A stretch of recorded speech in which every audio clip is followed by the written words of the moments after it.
Bonjour tout le monde. J'ai une petite capsule vidéo pour vous aider à télécharger des images 360 degrés. Pour ceux qui se demandent, le petit logiciel que j'utilise présentement pour faire ma capsule vidéo, ça s'appelle Screencast-O-Matic. Une version gratuite, c'est simple, ça peut enregistrer une partie de l'écran au complet. Donc, Screencast-O-Matic, faites une recherche sur Google, ça devrait bien aller. Présentement, ben, vous êtes en train de faire votre breakout édu, il y a beaucoup de bruit de l'autre côté, fait que j'espère que ça va bien fonctionner. Alors, premièrement, pour aller télécharger une image en format 360 degrés, c'est un format particulier, donc on va falloir aller télécharger un petit outil.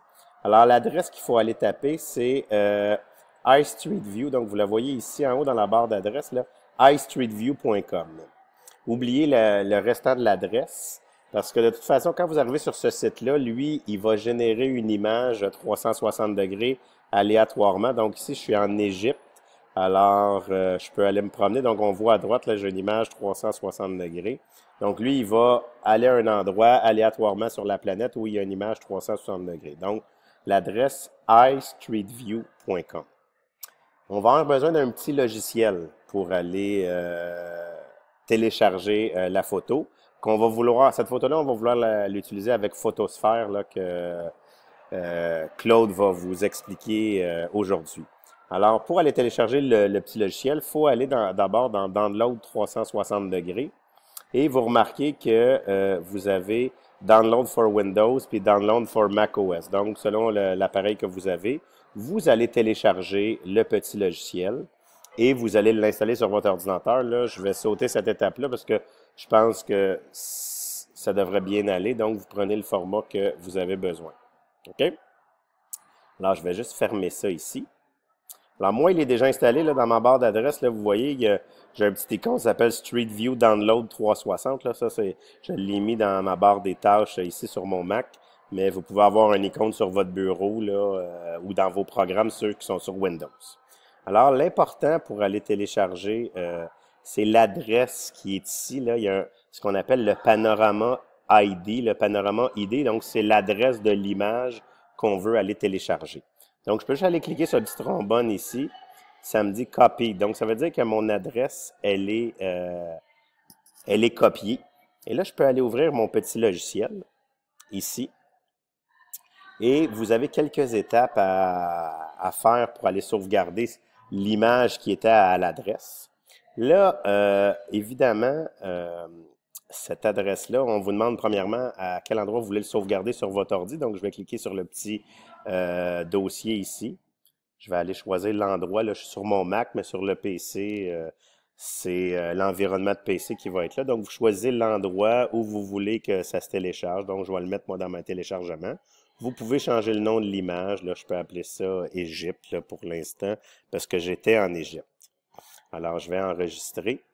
Le panorama ID, ce qu'on est allé copier tantôt. Donc, il faut copier cette adresse-là ici. Donc, je vais faire commande V pour les Mac. Je vais faire CTRL V pour les PC.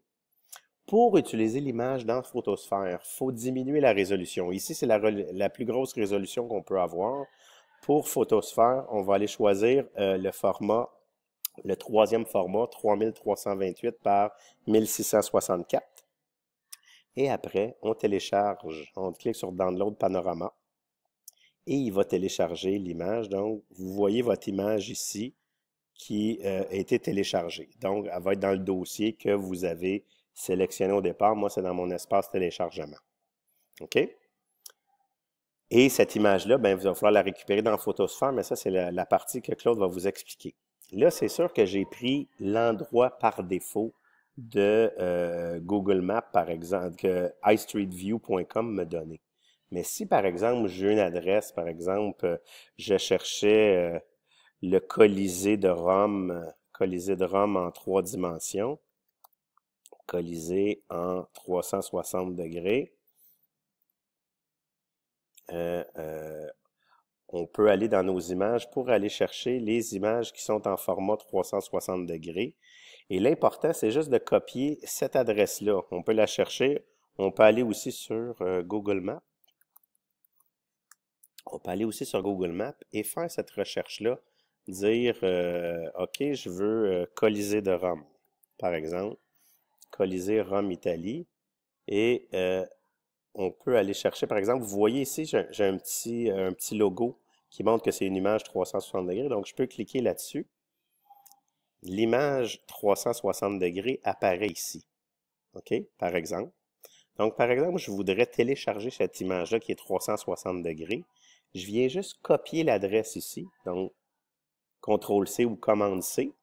Je reviens à mon adresse iStreetView.com et je vais dire Load Panorama. Donc, on va aller copier l'adresse de cette adresse du Colisée que je viens d'avoir. Donc, commande V et je vais faire Load. Donc, normalement ici, vous devriez voir apparaître notre image en 360 degrés et je peux revenir copier mon Panorama ID et revenir dans mon petit logiciel et dire, OK, je vais le sauvegarder. À quel endroit? Je vais le mettre dans téléchargement. Je vais mettre Colisée, par exemple. Je vais enregistrer. J'ai dit, je viens copier l'adresse du panorama. Je change la résolution et je télécharge mon panorama. Et vous voyez mon image du Colisée. Et là, cette image-là, il va être possible de l'utiliser dans Photosphère. Alors, j'espère que les explications, ça s'est bien déroulé et j'espère que vous avez apprécié cette petite capsule vidéo.